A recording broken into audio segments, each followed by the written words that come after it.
It's not raining. Okay, I'm not arguing with you. I'm telling you why I'm pulling you over. Alright, so here's my take on some of the issues that came up during the alleged police brutality case from Jacksonville, Florida, involving a guy named William McNeil. So this all started back in February when a police officer initiated a traffic stop on William's vehicle for two reasons. One, no headlights. Two, no seatbelt. And the traffic stop was 100% legal, and I can prove it. Give me a second. William unnecessarily escalated the situation when he refused to provide his driver's license and proof of insurance, and then locked himself in the car like a toddler. Step out of the vehicle. No, Step out of the vehicle. The officer told William that he was under arrest 7 different times and let him know that if he didn't step out of the vehicle on his own, that the window was going to be smashed in. You're under arrest for resisting. The longer you take us on, the worse it's going to be. Sir, this is your last warning to open the vehicle and exit before we're going to break the window. Armed with all of this information, William made the decision to not cooperate with the police like a reasonable person and instead look at his cell phone camera like he was Jim from The Office after an inappropriate Michael Scott joke. Exit the vehicle now!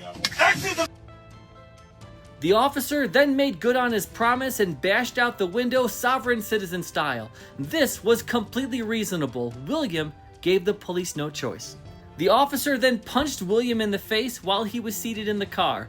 This was not reasonable. I do not think this punch was justified. William was then dragged out of the car, and once out of the car, he was punched again. However, this one was reasonable. Here's why. 3 different officers had their hands on William trying to drag him to the ground and were giving him commands to get on the ground, and he was refusing. At that point, this was considered active resistance, and the punch to the face was reasonable in order to get William on the ground. Now, back to what I said earlier about the legality of the traffic stop. Here's how I know that this thing was legal. In March, so a month after this occurred, William pled guilty to driving on a suspended license and resisting arrest. By pleading guilty to these crimes, William admitted that the traffic stop was legal, that he was driving on a suspended license, and also that he unlawfully resisted arrest. Now, the district attorney has already looked at the case and has determined that the actions of the police officer were legal, and the officer is not going to be prosecuted. Now, of course, that doesn't mean that the officer did everything perfectly. Like I said earlier, I don't agree with the first punch. In my opinion, it's likely a violation of department policy, and the cop should probably get a day off.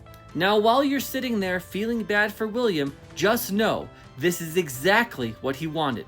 He was looking for a problem, and he was fishing for a lawsuit.